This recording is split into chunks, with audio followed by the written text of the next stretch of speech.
आज का मौजू है कि हालो कंडक्टर जो ग्रिड स्टेशंस में आपने देखा होगा, और जीआईएस भी जिन्होंने इक्विपमेंट देखा है और उस पर काम किया है, मैंने देखा है। तो सब में आप देखेंगे कि जो अंदर कापर के पाइप्स होते हैं या एल्युमिनियम के पाइप होते हैं, वो जो जिसको हम कहते हैं कंडक्टर, इलेक्ट्रिकल कंडक्टर, वो हालो होते हैं, यानी कि पाइप की शक्ल में होते हैं।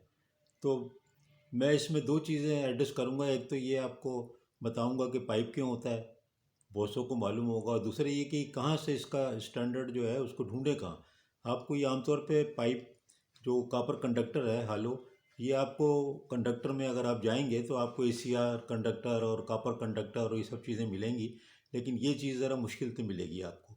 तो पहली बात ये है कि ये हालो या पाइप होता क्यों है। तो हालो पाइप इसलिए होता है कि आपने अपने यूनिवर्सिटी के ज़माने में पढ़ा है कि एक जो चीज़ होती है उसका नाम है स्किन इफेक्ट, यानी कि कंडक्टर का डायमीटर अगर ज़्यादा बढ़ाएं, क्योंकि करंट रेटिंग ज़्यादा चाहिए, करंट ज़्यादा चाहिए आपको, तो फिर इसका मतलब ये हुआ कि आप उसका डायमीटर बढ़ाएं। अब जब डायमीटर बढ़ता है तो एक दूसरा इफेक्ट जिसको स्किन इफेक्ट कहते हैं, ये फिर प्रॉपर्टी है किसी भी कंडक्टर की। जब उसमें से करंट फ्लो होता है तो वो बीच में जो उसका कोर एरिया होता है वहाँ पर करंट फ्लो नहीं होता, इंडक्टेंस वहाँ पे हाई हो जाती है। फ्लक्स का ज़्यादा जो सेचुरेशन है, कंसंट्रेशन, वो सेंट्रल एरिया में होता है। तो थ्रू आउट द लेंथ जो होगा वो बीच के एरिया में फ्लक्स बहुत ज़्यादा होगा, इंडक्टेंस ज़्यादा होगी, तो करंट की जो टेंडेंसी होगी वो जो आउटर सरफेस है उसके करीब करीब जो है वो फ्लो करेगा।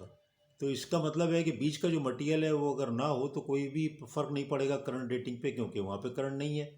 तो इसलिए फिर क्या करते हैं कि ये पाइप का इस्तेमाल करते हैं, बीच में से वो मटेरियल बच जाता है और कॉपर या एल्युमिनियम जो कुछ भी है वो सेव हो जाता है। तो इस तरह कॉस्ट काफ़ी कम हो जाती है। तो ये जो चीज़ हुई ये, इसलिए इसको हम पाइप की शक्ल में इस्तेमाल करते हैं। अब ये कहाँ मिलेगा। देखें, इसके जो स्टैंडर्ड है ना बिल्कुल पाइप के मुख्तलिफ हैं। तो इसको अगर आपको ढूंढना है तो इंटरनेशनल पाइप स्टैंडर्ड दें, यानी आप उनको पाइप में ढूंढें। जैसे कि आप जीआई पाइप ढूंढते हैं ना, ऐसे स्टील पाइप ढूंढते हैं, इसी तरह जो है इनको पाइप समझें आप। इनको इलेक्ट्रिकल कंडक्टर के नाम से ना समझें आप, बल्कि कहें कि पाइप। और इसके स्टैंडर्ड जो है वो आईपीएस, इंटरनेशनल पाइप स्टैंडर्ड, उसके अंदर जो इसका जो डायमीटर है आउटर, उसके हिसाब से पूरे टेबल मिलेंगे। मैं कुछ अभी जब डिटेल वीडियो बनाऊंगा तो मैं उसमें शेयर कर दूंगा टेबल्स। वहाँ से आपको डायरेक्ट मिल जाएगा कि ये जो टेबल में अगर ये साइज डायमीटर का पाइप है तो उसके ऊपर कितना, उसके अंदर कितना करंट फ्लो हो सकता है, उसका एरिया भी मिल जाएगा। तो ये बड़ी इंपॉर्टेंट बात थी। मैंने कहा आपको एक छोटी सी मैं एक छोटी सी कमेंट्री के तौर पे बता दूं, किसी को ज़रूरत हो, किसी को कोई सवाल पूछ रहा हो। और ये कॉमन सवाल भी है कि हालो पाइप या कंडक्टर यूज़ करते हैं, तो याद कर लें, आईपीएस, इंटरनेशनल पाइप स्टैंडर्ड के टेबल ढूंढें, आपको ये सारी डिटेल मिल जाएगी। उसमें दो किस्म के टेबल होते हैं, मैं उनका तस्करा भी कर दूंगा और वो टेबल भी आप लोगों को दिखा दूंगा। अभी मुझे याद आ गया तो मैंने कहा चलो इसके ऊपर थोड़ी सी बात कर लेते हैं। बहुत बहुत शुक्रिया।